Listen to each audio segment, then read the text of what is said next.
Today on Cheese Matters, I thought we'd look at some cheddar because Australians really do love their cheddar, and we're actually quite good at making it as well.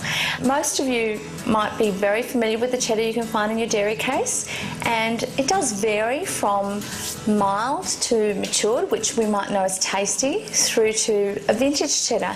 It's got to do with how old the cheese is. So if it's about 3 to 6 months old, it will be a mild cheddar, which is really good for slicing and for sandwiches and so on. A matured cheddar, such as a taste, it's got a little bit more kick, but it's the vintage ones that have far more flavour, that nice little cheddar bite that we love so much. Cheddars such as this mild cheddar here from Australian Gold is really easy to slice and can come in a block format. It's great to keep in your fridge.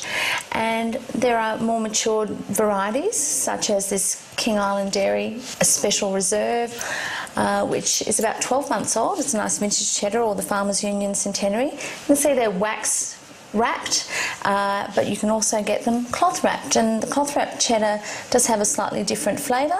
They all mature slightly differently. A great standby is the club cheddar, such as this Mersey Valley, and you can see that it's quite crumbly. I'll be using that in a recipe in a moment. For something different, why not try a smoked cheddar that has been actually smoked with natural wood chips to give it that lovely smoky flavour.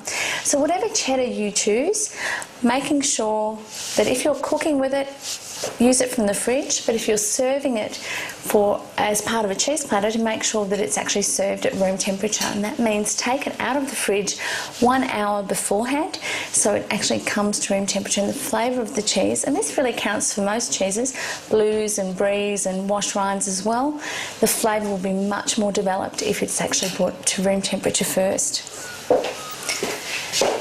Everyone loves crumbed cutlets, but sometimes they take a little bit too much time to make. You're going to love these cheddar and cashew crusted cutlets because they're so easy, and they're using a lovely sharp and crumbly cheddar to give it a little bit of kick.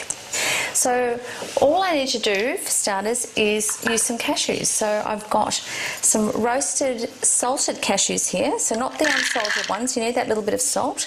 They're going to go in, and a spring onion, which I just need to chop roughly.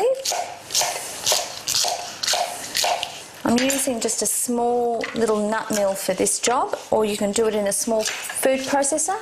If you don't have one, just bash the nuts either in a mortar and pestle or perhaps in a bag with a rolling pin, and finally chop the spring onions. So you can do it that way quite readily. But we're going to whiz them in here.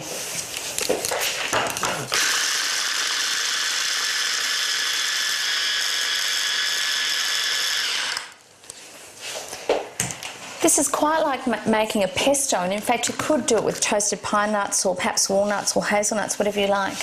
And now we're going to add the cheese. I'm using Mersey Valley because it really is very sharp and crumbly, and it's a cheese that you don't even need to grate.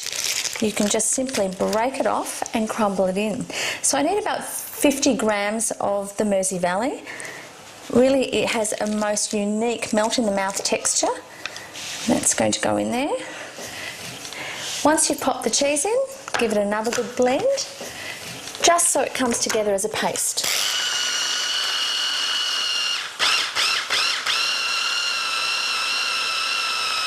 So that's what you're after, a sticky, nutty paste with a little bit of spring onion in it. And all we need to do now is take your lamb cutlets. You can see they're quite nicely trimmed, and that's what you need. And press almost a tablespoon of mixture on each side. And these are really good if they're refrigerated just for about 5 minutes. Because Mersey Valley cheese comes in different flavours, you can substitute either the spring onion Mersey Valley or even a sweet chilli Mersey Valley in this recipe. So once you've got the hang of it, just experiment with the different flavours. In fact, the Mersey Valley spring onion flavour means you don't need to add spring onion to this dish. You can just simply mix the cheese with a little bit of chopped nuts, cashews, pine nuts, whatever you like, and you'll get a lovely flavour. It's quite a unique way to actually pan fry some meat. Try it on beef fillets, even on chicken fillets. It's a concept that can actually work far and wide. And just To complete the flavour, a little bit of black pepper on top of each one. Of course, you might like to leave that off for the kids. There's nothing better than freshly ground black pepper. So heat a non-stick pan with a little bit of olive oil. I love using the scan pans actually, they're fantastic for any type of pan frying. And that's just a light olive oil because I don't really want very heavy sort of flavour with these particular cutlets. Making sure there's enough oil to just cover the pan and then it is actually quite hot before you start to pan fry. That's particularly important because if you put the food into the cold oil, you're not going to get that nice browning on the crust that you want.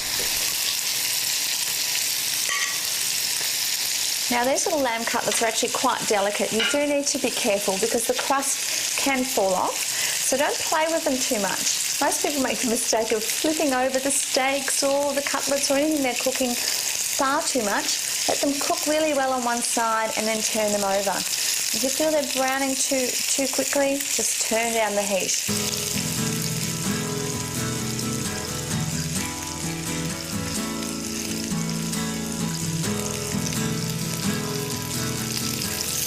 Look at that gorgeous golden crust.